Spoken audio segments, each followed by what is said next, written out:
말씀 외우고 싶은 말씀인데요. 우리 다 같이 읽겠습니다. 시작. 그러므로 그리스도 안에 무슨 겉면이나 사랑에 무슨 위로나 성령의 무슨 교제나 궁일이나 자비가 있거든 마음을 같이하여 같은 사랑을 가지고 뜻을 합하여 한 마음을 품어 아무 일에든지 다툼이나 허용으로 하지 말고 오직 겸손한 마음으로 각각 자기보다 남을 낮게 여기고 각각 자기를 돌볼 뿐더러 또한 각각 다른 사람을 돌보니 나의 기쁨을 충만하게 하라. 아멘. 자, 오늘 하나된 삶을 통해서 하나님 앞에 은혜의 말씀 나눕니다. 내일이 수능이에요, 그죠? 우리 한국은 아주 나라 행사인데 우리 교회는 이번에 한 명 봅니다.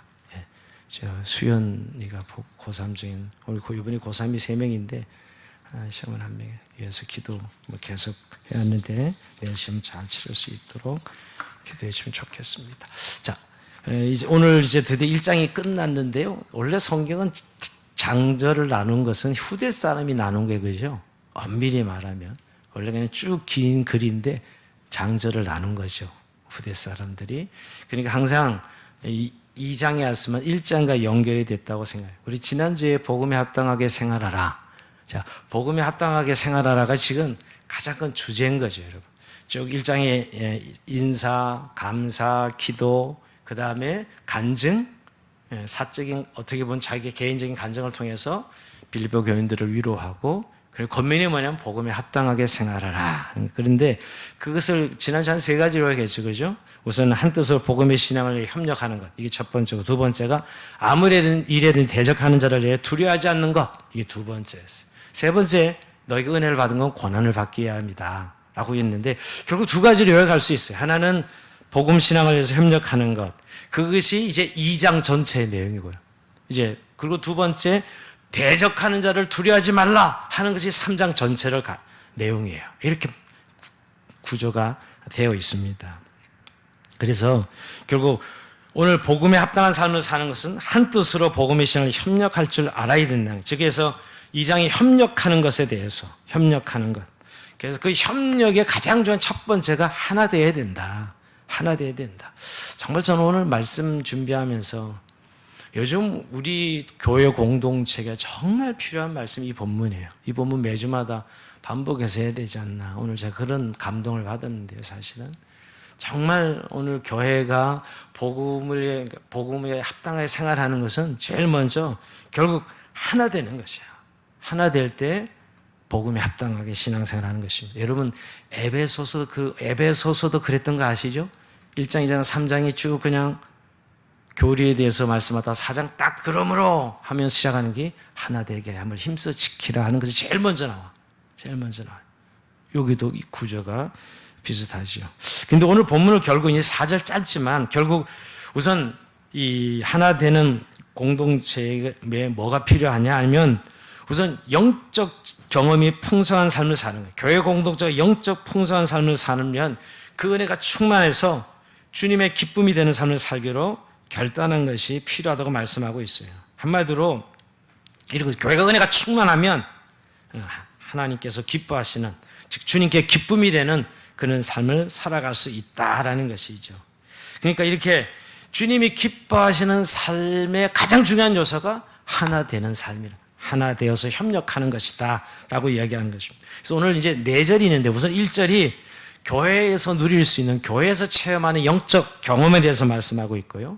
오늘 읽은 1절은 2절에서 4절은 우리가 결국 하나 되기를 어떻게 힘써야 되느냐 이런 것이죠. 그렇게 교회 영적 경험을 주셨는데 그렇다면 교회는 어떻게 하나 되기 위해서 어떤 노력을 해야 되나. 한마디로 하나 되기를 힘써야 되고, 두 번째는 겸손한 삶을 살아야 돼요. 남을 나보다 낫게 여기는 겸손한 삶을 사고, 또 마지막으로 자기 일에 충실할 뿐만 아니라 다른 사람을 돌아보아야 된다. 이게 하나된 공동체다라는 것이죠. 자, 이걸 이제 오늘 하나씩 우리가 작은 우리 말씀을 좀 씹어 먹으면서 말씀이 정말 내 인격 속에 우리 안에 성령의 인도하심으로 우리 안에 들어왔으면 좋겠어요. 자, 1절 다시 한번 읽어봅니다. 1절 시작.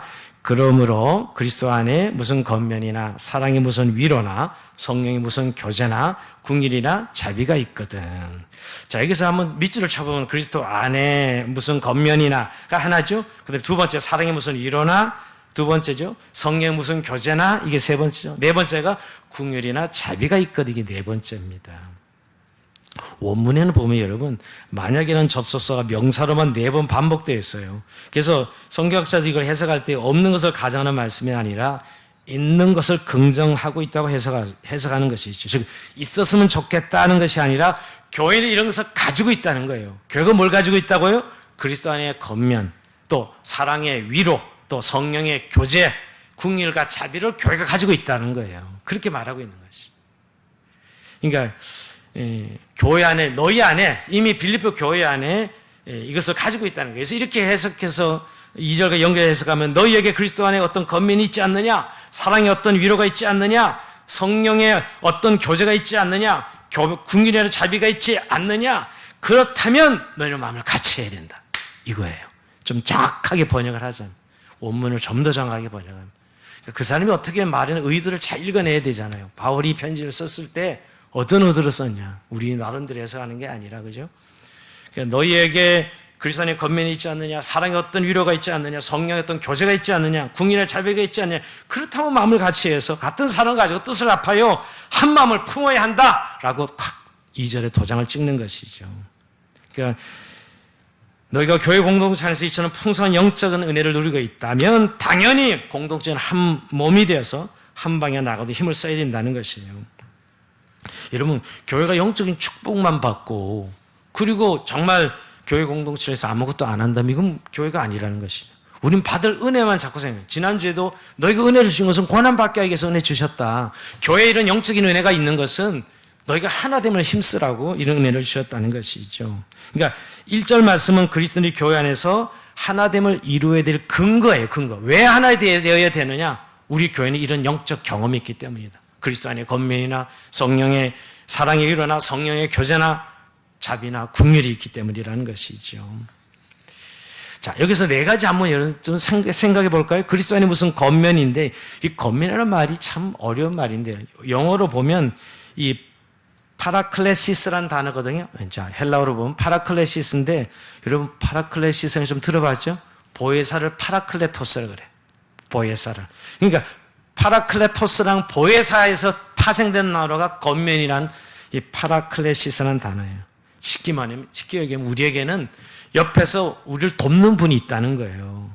우리가 교회를 다니면서 예수 믿고 경험할 수 있는 첫 번째 경험은 나를 격려하기 위해 내게 함께 있는 지체들이 있다는 거죠. 여러분, 홀로가 아니에요. 교회는 항상 우리가 나를 격려해 줄 수 있는 지체들이, 내가 힘들고 쓰러질 때 나를 일으켜 줄 수 있는 지체들이 있는 것이, 이게 교회입니다. 만약 이런 것이 없는 교회라면 참 그 교회는 영적으로 너무나 죽어 있는 교회예요. 우리 교회는 함께 격려해 주기 위해서 있는 사람들이죠. 그래서 오늘 보혜사란 말과 어근이 같은 파라클레시 겉면이라는 말을 쓰고 있는 것이죠. 근데 여러분, 왜 그리스도 안에 있는 격려라 그랬을까요? 겉면, 격려 같은 의미인데 이것은 하나님 말씀을 통해서 격려하는 것이기 때문입니다. 사실 이런 것이죠. 우리가 신앙생활 하면서 늘 옆에 지체들이 성령님이 우리 안에 계신 것처럼 이렇게 힘들고 어려울 때마다 격려해 주고 겉면해 주는 거지. 힘들 때 힘들어 집사님? 이렇게 믿음으로 우리가 이렇게 일어나는 거야 라고 끌어주잖아요. 그런 것들이 그리스도 안의 겉면이라는 거예요. 우리가 영적 가족이 있기 때문이죠. 두 번째는 사랑의 무슨 위로. 자, 위로인데 사랑에서 나오는 위로라고 말씀하고 있습니다. 자, 겉면은 그리스도 안에서, 또 위로는 사랑 안에서 해야 한다는 것이죠. 겉면은 그리스도 안에서 말씀으로 공고하고 격려하는 거예요. 그리스도 안에 격려라는 거는. 근데 위로는 진정으로 그 사람을 아끼는 그 사랑 안에서 나와야 되는 것이죠. 근데 여러분, 우리가 위로가 필요 없는 사람은 한 사람도 없습니다. 또 요즘 같은 세상은 너무너무 힘든 세상이죠. 너무너무 낙심되고 위축되는 때가 많습니다. 아무리 강해 보여도 사람들이 참 요새 많이 힘든 시간을 보내는 사람들 참 많습니다. 그래서 딱 정말 이렇게 내면을 딱 열어서 대해보면 전부 힘든 사람. 그게 현대인들의 특징이죠. 그러니까 위로가 필요하다는 것이에요. 그런데 이런 교회 안에서 사랑의 위로를 경험할 수 있는 것이지요. 따뜻한 위로가 있는 것. 이것이 오늘 빌립보 교회라는 거예요. 이런 너희 안에 이런 사랑의 위로가 있지 않느냐 하는 것이죠. 자, 세 번째, 성령의 무슨 교제, 즉 성령 안에서 교제. 교제면 성령 안에서 교제죠. 이건 여러 번 말씀드렸어요. 우리가 축도도 보면 성령의 교통하심이라 그럴 때 성령에 의해서 우리가 교제하는 것이 진정한 교제지요. 그래서 성령 안에 너희가 서로 나누고 교제하는, 즉 코이노이아 하지 않느냐, 나눔을 하고 하지 않느냐는 것이죠. 여러분, 공동체가 생명력을 가지고 풍성한 은혜를 누릴 때는 성령 안에 교제할 때예요. 잘 생각해 보세요. 언제 힘을 얻어요? 함께 할 때 힘을 얻어요. 생명력이 있는 생명력 은혜가 우리 가운데 주어져요. 이게 성령의 교제이기 때문에요. 마지막으로 국률과 자비라 그랬는데 여러분, 국률이란 말은 헬라어로 내장을 가리키는 단어입니다. 애정이나 동정을 의미할 때 내장. 유대인들은 이렇게 누구를 사랑하는 막 애끓는 마음을 우리는 가슴이라 그러는데 이들은 내장이라고 표현해. 이 유대인들은 내장이 창자가 끊어질 듯 뭐 사랑한다 이런 거예요. 우리는 뭐 가슴 뜨겁게 이렇게 표현하는데 유대인들은 내장을 말해요. 그래서 이 궁이란 말이 내장이라는 언어를 가지고 있어요. 그리고 이 자비란 말은 약한 자들에 대한 동정이라는 의미입니다. 자, 그리고 궁율은 마음속에 누구를 불쌍히 여기는 마음이고요. 자비는 불쌍히 여기는 마음을 가지고 삶으로 구체적으로 표현하는 것이죠. 그러니까 궁율과 자비는 붙어 있는 거예요. 궁율은 마음에서 나오는, 그리고 자비는 실제로 행동하는 것이죠. 그러니까 다른 사람을 불쌍히 여겨서 그들의 필요를 채워주는 것을 의미합니다. 여러분, 바로 교회가 이런 곳이라는 거죠. 오늘 네 가지 그리스도 안의 겉면, 사랑의 위로, 성령의 교제, 궁율과 자비, 이런 영적 체험을 하는 것이 교회다라는 거예요.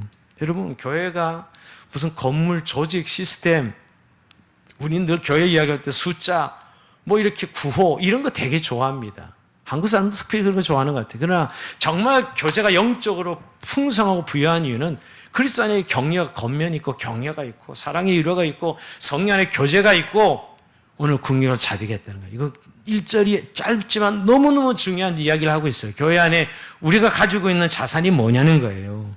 체험할 수 있는 건 무엇이냐는 거예요.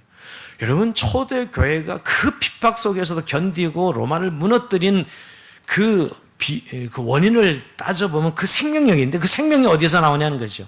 바로 이거, 이 영적 자산을 가진 것이에요. 근데 여러분, 초대교회는 다 소그룹 교회였어요. 대그룹 교회가 없습니다. 구역 모임식으로 교회가 이루어졌다고요. 그래서 빌립보 한 교회인데 모일 때는 여러분 지역마다 모이는 거죠. 여러분, 예배 모여서 교제하고 예배드리고 전체 교제는 연결되어 있지만 빌립보의 하나의 교회가 빌립보 교회이지만 그렇게 돼요. 그러니까 그 생명력이 이루 말할 수 없어요. 오늘 교회가 조직으로 너무 묶어가지고 사실은 이런 소그룹 교제가 없어.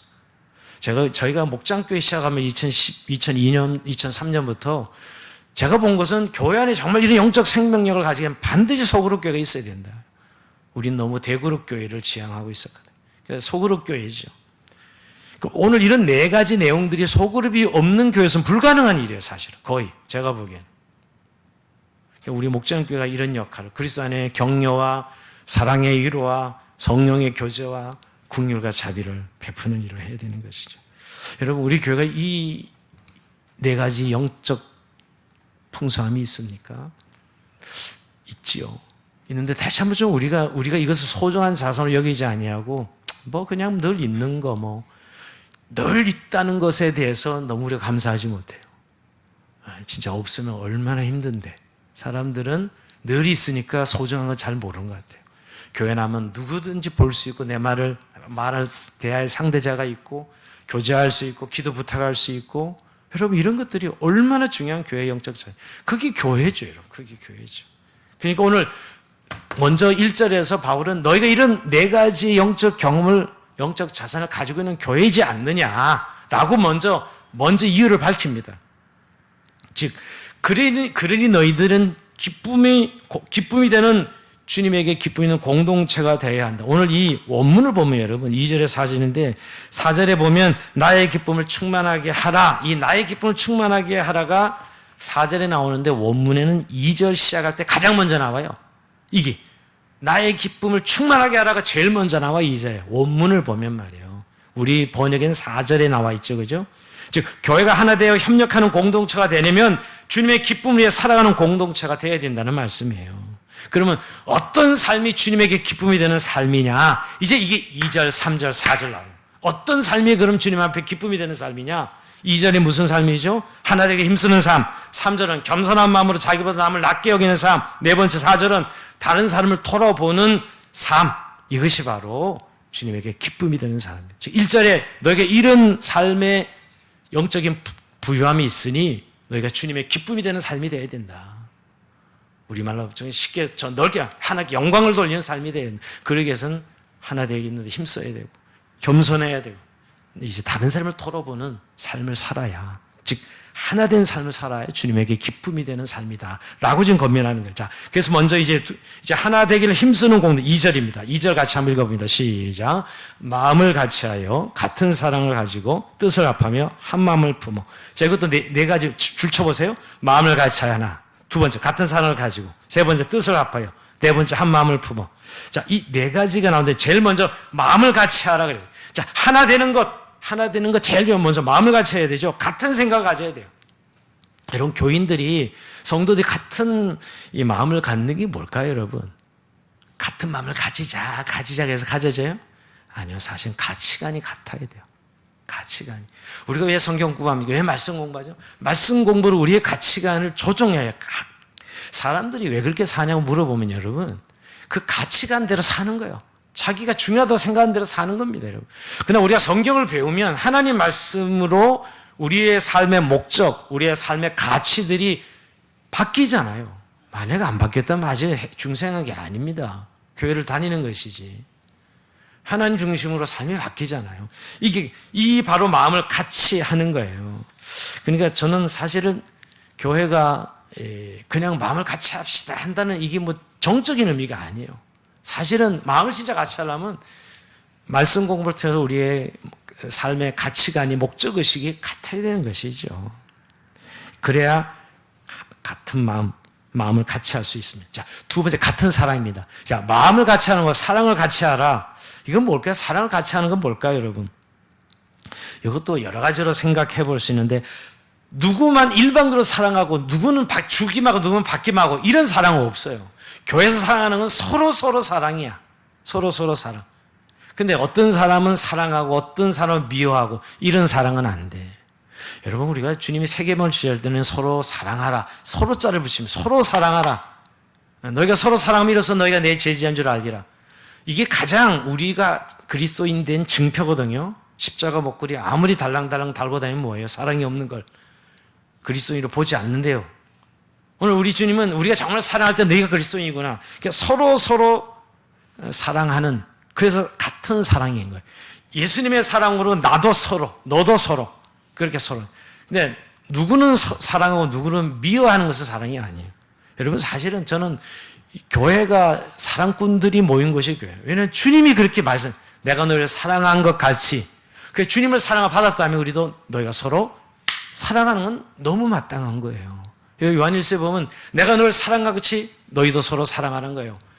예수님이 제자들과 마지막 날 밤에 제자들의 발을 씻으면서도 그 말씀하신 것이거든요. 여러분. 서로 사랑. 이게 같은 사랑이에요. 같은 사랑이죠. 사랑의 전문가가 되어야 됩니다. 벌써 사랑을 너무 영화나 이런 세상 문화 속에서 너무 익숙해가지고 사랑 그러면 너무 로맨틱하고 에로틱한 것만 여러분들은, 우리 다 아가페로 좀 바뀌어야 돼요, 사랑이. 그러니까 세상이 이렇게 난립니다. 맨날 사랑하자 그러면서 맨 불륜이고, 맨 가정 깨고, 맨 원수지간 만들고 말이 세상이 지금. 너무너무 안타깝습니다. 속이고 말이. 그게 무슨 사랑이에요? 근데 세상은 그게 사랑이래요. 그 에로틱하고 로맨틱한 게 사랑이래. 부부간도 여러분 처음에 결혼할 때나 로맨틱이지, 결혼하고 나서는 아가페야 돼요. 그게 부부지. 서로 불쌍히 여기면서 살아가는 것이지, 무슨 로맨틱이 계속 로맨틱이에요, 사실은. 근데 그런 가치관이 아니니까 뭐 요즘 뭐 그냥 헤어져야 된다고 다들 뭘로 사냐고 그러죠. 그럼 처음부터 하지 말았어야지. 처음부터. 이제 못 물러요. 못 물을 수 없어요. 그래서 우리가 그리스도인이 된다는 건 사랑하기로 결단한 거예요. 하나님이 우리를 사랑하시기 때문에 내 눈에 삐끼고 내 눈에 안 맞고 해도 그런 사랑하는 것입니다. 그게 우리가 받은 사랑인걸요.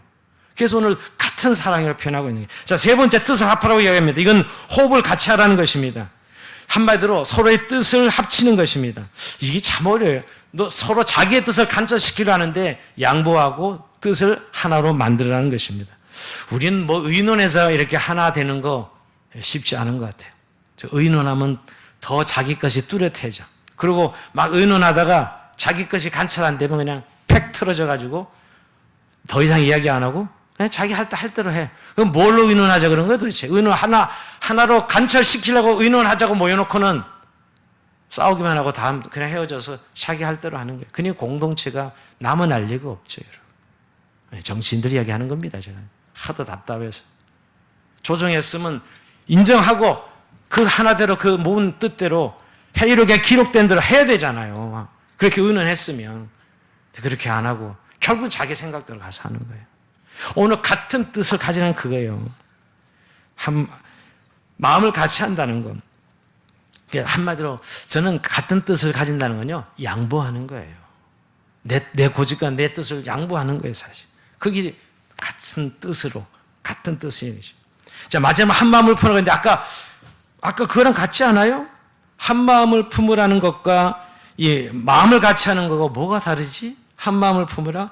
한 마음을 푸는다는 말은 마음을 같이 한다는 뜻과 비슷한 뜻을 가지지만은 좀 더 정확하게 하면 한 마음을 품는다고 말씀하고 있는 것입니다. 즉 마음을 같이 하는 것이 생각을 같이 하는 것이라고 말씀드렸는데 여기서 한 마음을 품는다는 것은 한 가지만을 좀 생각하라는 거예요. 한 가지만, 너무 여러 가지 생각하지만 한 가지만 생각하라는 거예요. 즉 집중력이 좀 있어야 되는 거예요.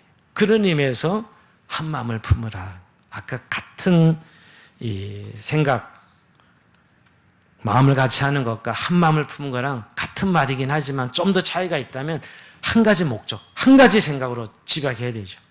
자, 이러고 보면 약간은 너무 교회가 획일화되고 너무 강요하는 게 아닌가 이런 생각이 들죠. 근데 여러분, 교회 공동체 어떤 일을 하고자 할 때 어느 목적을 정하는 그 목적대로 다 같이 동의하지 않으면 에너지가 나오지 않습니다.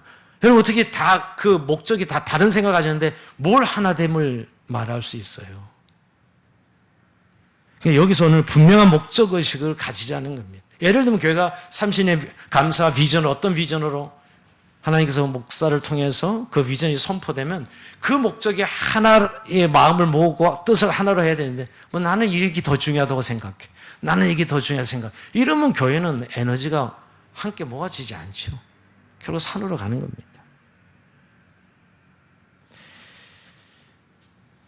같은 목적을 가지는 것이죠. 그런 의미에서 여러분, 오늘 왜 3절에 이렇게 오늘 네 가지 말씀을 하면서 마음을 갖추고 같은 사랑을 가지고 뜻을 합하고 한 마음을 품어야 이 하나됨을 힘써야 된다고 말씀하시면서 이 하나 되게 하기 위해서 이제 3절이 필요한 거예요. 3절이 뭐죠? 자, 3절 읽어봅니다. 시작. 아무 일에든지 다툼이나 허용을 하지 말고 오직 겸손한 마음으로 각각 자기보다 남을 낮게 여기고. 자, 겸손해야 된다는 거예요. 그러니까 2절에 하나 되기를 힘쓰려면 이제 겸손해야 돼, 겸손해. 근데 그 겸손은 부정적인 것을 먼저 이야기합니다. 허용이나 다툼을 버려야 되고 남을 나보다 낮게 여기는 삶을 살아야 된다. 여기 다툼이란 말이 나오는데 이 다툼이라면 싸우기를 좋아하는 것을 의미하는 말이 아니고요. 자기를 내세우고자 하는 욕망이나 천박한 이기주의를 말해요. 여기 다툼은. 자기를 내세우고자 하는 욕망이 있죠. 여러분 의외로 인간이 이게 강한 거 아세요? 엄청 강합니다, 여러분. 자기를 드러내려 하는. 이게 싸우기를 좋아하는 것이죠. 내가 인정받기 위해서, 내가 존경받기 위해서, 남보다 앞서가기 위해서 불필요한 경쟁의식을 가지고 남들과 잘 부딪히고 분쟁을 일으킨 것이 다툼입니다. 허용이란 말은요, 알맹이 없는 영광을 의미합니다. 즉, 자신을 실제 모습보다 더 높게 평가해서 인정받으려 해요. 자기를 자꾸 부풀려가지고 높게 인정받는 게 허용이에요, 허용. 하나님의 영광은 안중에도 없고 자기 잘난 맛에 사는 것입니다. 여러분, 이거 우리가 참 영적 상태가 좀 힘들어지면 이런 모습 자주 봅니다, 사실은요. 저한테도 여러분. 자기 잘난 맛에, 목사가 지가 잘해서 가끔 이렇게 약간 맛이 가면 이렇게 되는 거예요. 그러니까 자기 잘난 맛에 마치 일을 하는 것처럼 착각하는 것이죠. 그러면서 자기 의견만 고집하죠. 그래서 오늘 말씀에 아무 일에든지 이런 다툼을 허용하지 말라고 말씀하고 있는 것입니다. 나의 삶에 불필요한 경쟁 심리는 없는지, 나만 옳다고 생각하고 다른 사람의 의견을 무시하는 모습은 없는지 겸손한 태도를 가져야 돼요. 오직 겸손한 마음으로. 그러니까 다툼에 허용돼서 우리가 가져야 할 것은 겸손이라는 것입니다. 근데 겸손이 뭐예요, 여러분? 이렇게 막 비비는 거예요? 아니요. 내가 해야 할 일과 하지 말아야 할 일을 아는 능력이 겸손이야. 내가 해야 할 일이 뭔지 하지 말아야 할 일을 아는 게 겸손이라고요. 할 수 있는 일임에도 불구하고 하지 말아야 할 일이라면 하지 말아야지. 이게 겸손이지요. 우리 자신이 어떤 사람인 걸 잘 알아야 되는 게 겸손이에요. 나의 위치를 알고 나의 수준을 알고 나의 한계를 잘 아는 게 겸손입니다. 내가 무엇을 위해 살아야 하며 누구를 위해 살아야 하는지를 분명히 알고 사는 것이 겸손입니다. 그래서 아무리 능력이 있고 실력이 있어도 내가 해야 할 일이 아니라면 안 해야 돼요. 내 실력으로 충분히 할 수 있는 거야. 그런데 내가 할 일이 아니면 하지 말아요. 이게 겸손이에요. 반대로 교만은 뭐예요?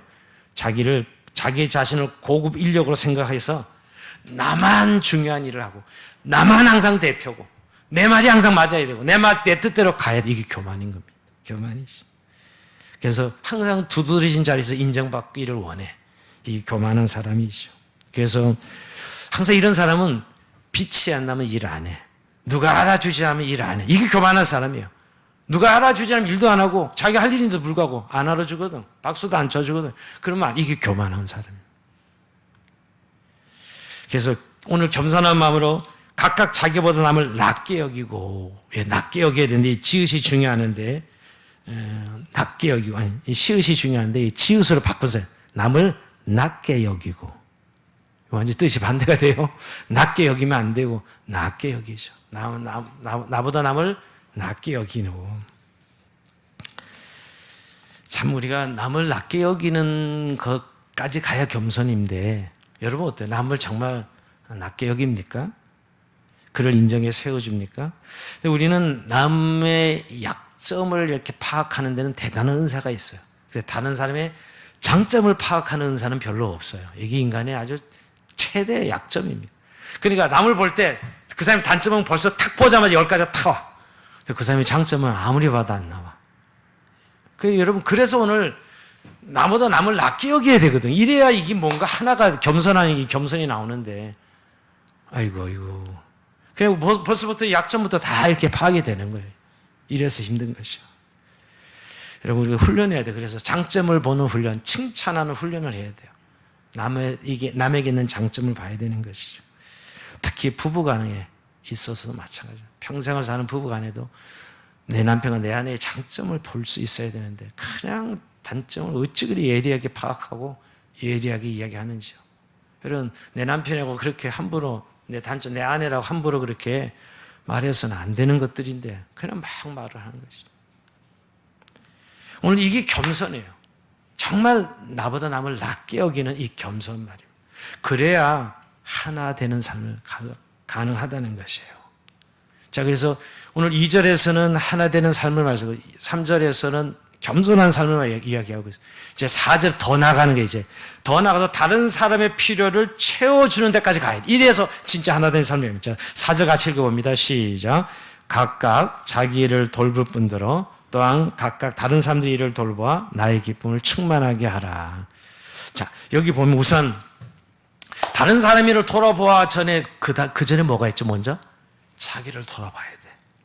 여러분 다른 사람의 일을 돌아보는 사람이 자기를 못 돌아보는 사람이 딴 사람을 돌아보니까 문제 심각해지는 거예요. 우선 자기를 돌아볼 줄 알아야 돼. 다른 사람의 필요를 돌보기 위해서는 자신의 일을 게을리하지 말아야 됩니다. 여러분 우리는 올바르게 자기를 사랑하는 법을 배워야 됩니다. 여러분 성경은 자기를 사랑하라 그런 거예요. 물론 이기적인 사랑을 하라는 건 아니지만 여러분 자기를 사랑할 수 있어야지 그리고 다른 사람을 사랑할 수 있는 것이죠. 여러분 그러니까 자기의 가치를 분명히 알고 자기 일을 돌아봐야 돼요. 근데 늘 자기만 생각하고 자기만 잘났다고 이제 이건 이기적인 사랑이죠. 그러면 남을 돌아보지 않습니다. 근데 자기를 정말 제대로 돌아보는 사람은 그 사람에게도 이런 필요를 알기 때문에 남을 잘 돌아봐. 자기를 제대로 돌아보는 사람이 남을 잘 돌아본다고요. 그래서 오늘도 각각 자기를 돌아보는 것만을 말씀하지 않고 또한 각각 다른 사람 일을 각각 자기를 돌아볼 뿐더러 각각 다른 사람의 일을 돌아봐라 이렇게 말씀하고 계시죠. 여러분 이래야만 교회가 진정으로 하나 될 수 있다라고 말씀합니다. 남을 이제 도와 필요를 채워주는 데까지 가야 교회가 하나됨을 할 수 있다는 것이죠. 사람들은 자기 일에는 너무너무 관심이 많아요. 딴 사람 일에는 전혀 관심이 없어. 남이 아프든 죽든 뭐 깨지든 무너지든 아무 관계 없어.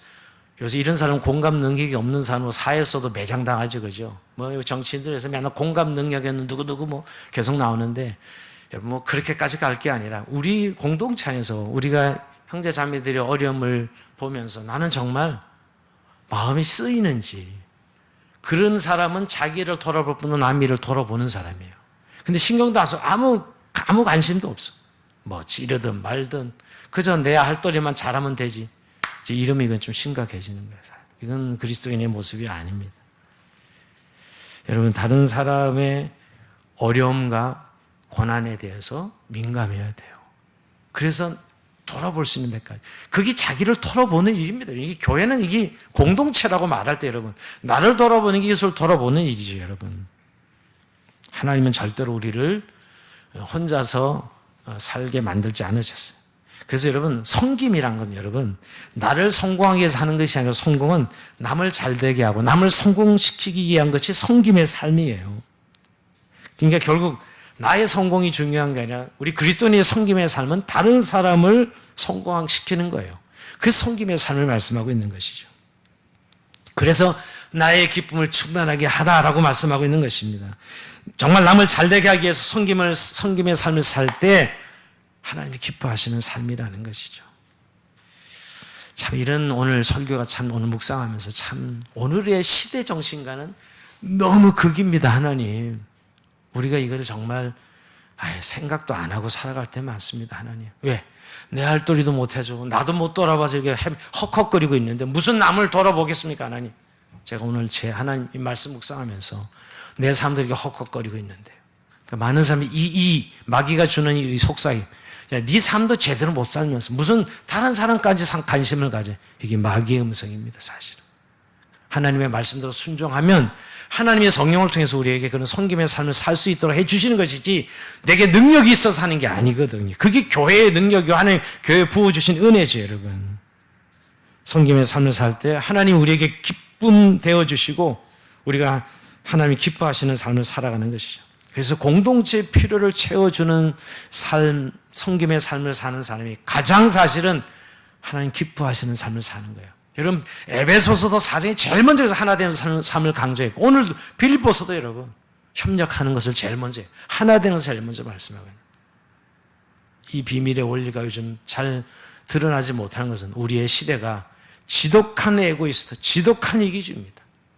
야, 네 삶도 지금 힘들어 죽겠는데 무슨 다른 사람 삶까지 돌아봐. 근데 여러분, 다른 사람 성공시키기 위해서 살다 보면 우리의 삶이 어마어마하게 부유해지는데 하나님 부어주시는 것으로 그걸 몰라요. 다른 사람을 성공시키기 위해서 가장 애쓰고 노력하다 보면 하나님이 우리 자기 자신에게 성공을 주시는데 말이에요. 그걸 사실 우리가 비밀을 모르는 것이죠. 오늘 말씀 마칩니다, 여러분. 결국 여러분 오늘 하나 된 이 공동체를 오늘 사도 바울이 2장에 들어 강조하는데, 너희가 1절에 지금 이 말씀했죠. 영적 경험이 풍성하다면 사실 공동체가 하나 되지 못하는 원인을 또 반대로 생각하면 1절에 있는 이런 성령의 교제나 사랑의 위로나 그리스도의 격려나 긍휼과 자비가 없는 거예요. 에너지 고갈이지, 고갈. 교회도 그냥 전혀 그런 거 못 느껴. 느낌이 없어요. 맹맹합니다. 사실은 우리가 먼저 오늘 이 밤에 하나 된 삶을 구하기 전에 우리 교회는 이 4가지 영적 자산이 우리가 풍성하게 주님 부어주십시오. 우리 소그룹은 그런 공동체라고 정말 우리가 말할 수 있는 공동체가 되죠. 사랑의 위로가 있고, 목장교회만 가면 사랑의 위로가 있고, 교제가 있고, 겉면 격려가 있고, 긍휼과 자비가 있어서 항상 나는 목장 안에서 도움을 받고 위로를 받고 힘을 얻어 라고 우리가 그렇게 할 수 있는 교회라면 그건 정말 주님 기뻐하시네요. 그리고 그러면 하나 되는 삶은 자동으로 이어지죠. 근데 반대로 또 그런 교회가 되기 위해서는 하나 돼야 되는 거죠. 상호 보완입니다. 결국은 겸손하게 남을 인정하고 다른 사람을 돌아보고 정말 마음을 같이 할 때, 한 목적 한 방향으로 뜻을 같이 할 때 하나님 그 교회를 통해 어마어마한 은혜를 부어주시는 것이죠. 여러분, 그러면서 오늘도 제가 아까 말씀드린 소그룹 교회는 강조해도 지나치지 않아요. 이것을 실제 체험하는 것은 소그룹 교회거든요. 저는 올해 연말만 되면 목장교회를 어떻게 편성해야 되는 것 때문에 아주 하나님 앞에 계속 물으면 머리가 아픕니다. 좀 뭔가 변화를 주면서 그 안에 정말 그 소그룹 안에 이런 지금 오늘 4가지 요소들이 정말 일어나야 되는데 그냥 어쩔 수 없이 묶여가지고 나가지도 못하고 들어오지도 못하고 이런 목원은 없어야 되는데 목자는 또 늘 1년 내내 너무 힘들게 그 목원 때문에 이런 게 아니라 그냥 그 목원으로 인하여 내 연약함이 발견되잖아요. 근데 채워져 그걸로 인해서. 여러분 목장 그냥 다 벌거벗는 거 아니에요? 결국은 다 드러나잖아요. 그게 성령의 교제죠. 근데 성령께서 채우시잖아요. 그걸 비난하고 정죄하는 게 아니고 그 우리의 연약함이 드러났을 때 서로가 감싸면서 사랑으로 위로하면서 성령의 교제를 통해 하나님이 싸매 주시고 치유되는 이런 회복이 있잖아요. 사실 요즘 일꾼들 면담을 이제 거의 마무리하는 단계에 있는데 제가 이런 이야기하는 건 교회 일꾼 한 사람이 어떤 탁월한 능력이나 실력을 지금 위해서 일꾼을 항정식 직분을 세우려고 하는 것이 아닙니다. 연대란 말을 계속 연합하려고. 우리가 혼자는 할 수 없지만 하나님이 하나 될 때 이 모든 교회 영적 부영과 자산을 부어주시는 거거든요. 하나됨을. 이건 여러분 세상에서도 그렇게 말합니다. 세상 사람들도. 오늘 한국 사회가 왜 이렇게 각박하고 힘들어지나요? 다 각자 도생의 길을 가기 때문에. 이게 멸망의 길입니다. 사회 구조가 각자 도생의 길을 간다는 다 멸망으로 가는 거예요. 세대는 세대 갈등, 여야는 여야의 갈등, 집안에서 부부의 갈등, 세대의 갈등 다 에너지가 소진돼요. 연합하면 에너지가 충만해져요, 여러분. 오늘 성경 그 원리를 성령의 원리를 말씀하고 있는 것입니다. 여러분, 무엇보다 하나됨을 힘써야 돼요. 우리 안에 정말 긍휼과 자비와 위로와 교제와 격려가 있다면 오늘 우리가 정말 하나됨을 힘쓰는 겸손히 남을 나보다 낫게 여기고 정말 나를 일을 돌아볼 분들은 다른 사람의 일을 돌아보는 그런 공동체로는 저 여러분의 삶이 되길 주의 이름으로 축원드립니다. 자, 우리 찬송하면서 주님 앞에 기도하시며 나갑시다.